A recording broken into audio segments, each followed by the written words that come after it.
Hello, welcome to my review of Mile 22. I give this film 5 out of 10 rubber bands. It's something. This movie is directed by Peter Berg. He has directed Mark Wahlberg in Deepwater Horizon, Lone Survivor, and Patriots Day. It's their fourth time together. He also directed Battleship and Hancock, so kind of a hodgepodge of good and bad there.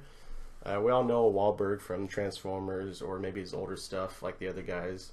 Lauren Cohan of the Walking Dead series, Iko Uwais, if I pronounce it right, from the Raid and the Raid 2, John Malkovich from Red and Advanced Warfare Zombies, if you know that, and Ronda Rousey of MMA fame. The film itself is pretty cool, as it portrays a black op team in a modern day sense. How the small detail of them signing resignation papers before a big op, so they're disavowed or not connected to the CIA if they get caught. Those kind of things are cool because it has a profound moment in the film, and I like those kind of things. There's a lot of drone and IT things that are cool that, even like a simple like light changing thing is, filmed to the T to where it portrays how important just flipping a light is. And that stuff is really cool. So it helps our heroes and insanely cool. But speaking of our heroes, Mark Wahlberg is an asshole in this film. Not personally, just in this film, his character is. It's crazy, mother trucker. The beginning is fun though. It has a cool set piece that's beginning, some cool shots, wicked modern like techniques and tech and tactics that is really cool for someone that would like a modern warfare type film. It's fun, it's cool, but still, Mark is just a dick throughout the whole thing. It's really hard. He has this problem where he thinks too fast, kind of like a attention deficit disorder type thing, but not really. So he has this rubber band he flicks on his wrist and like snaps like that, and it make a loud every time it does that, and it gets annoying after a while. But he does that when he needs to like slow down and think things through and not lose it. I would like that if they did that with the character I liked. For instance, imagine Tom Hanks' Captain Miller from Saving Private Ryan. His emotional journey throughout the film, if you did that with the rubber band too, that's some cool stuff right there. I would love that. But this is not that. So we have to deal with it. The action is cool, but it does suffer from the shaky cam type thing that we've all seen too many times. If they did more of a John Wick, where it's one continuous shot type thing, or Kingsman, where you could tell it's all one shot and it kind of follows one thing, so it's not like that. It's set and follows the action naturally, or just has a set piece that follows it like in a wide shot. A good example of that is in Civil War when Cap and Bucky and Iron Man are all fighting together. There's a couple continuous shots that are shot in the middle while all of them are fighting at once. That kind of stuff is awesome. If they did that with this film, holy crap, it'd be cool. But they don't do that. It's still an action film. It's definitely not a date night film. I'm not going to say anything else. I'm just going to say spoilers right now because I'm going to go right into it. A lot of people die. Like, everyone dies.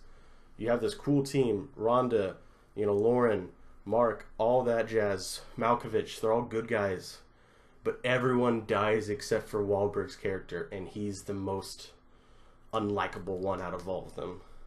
Well, Lauren's character might be dead. It's kind of foreshadowed that she might be, but she also might be alive type thing. Because first of all, they think this is going to be a big old franchise.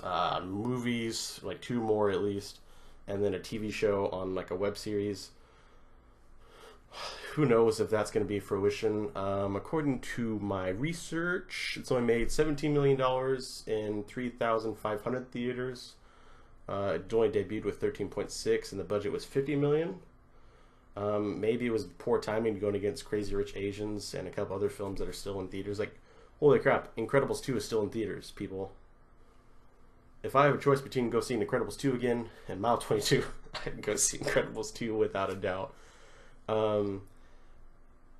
More spoilers. There's the beginning action scene is cool, but Wahlberg kills like a young Russian terrorist, and somehow that guy is related to, like, his mother is a crazy Russian governor. She sends like a hit team to do all this, and then the Ex Machina guy, like the package they had to save during the 22-mile journey, is actually a triple agent, and it's just all a bunch of BS, and it sets up so much more stuff that won't get fruition, and it's kind of annoying since a lot of it.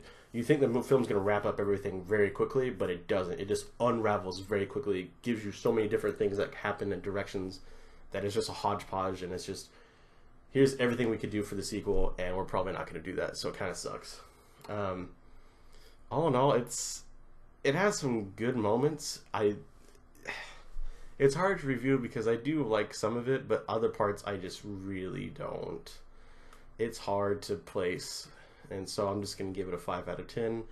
Go with that. Say there's some cool action, but at the same time, they could have worked on the action, worked on some of the characters. A lot of things didn't flesh out that I wish were fleshed out, and some things that were brought to attention that I didn't think needed to. So it's middle ground. You know, if you think Wahlberg's pretty BA and you like seeing him go crazy angry, oh yeah, go see it. Oh yeah. If you want a more of a PG-13 war film, it's not for you, because it's hard R, a lot of language, gunshots, messy face, shot in face, stabbings. So don't take little Timmy, parents. But yeah, it's if you had an inclination, maybe don't go see it, just rent it. This is definitely, I don't think, a theater movie. With that being said, I'm Clark Addison. Thanks for watching. I review entertainment because I care, and I'll see you guys in the next one.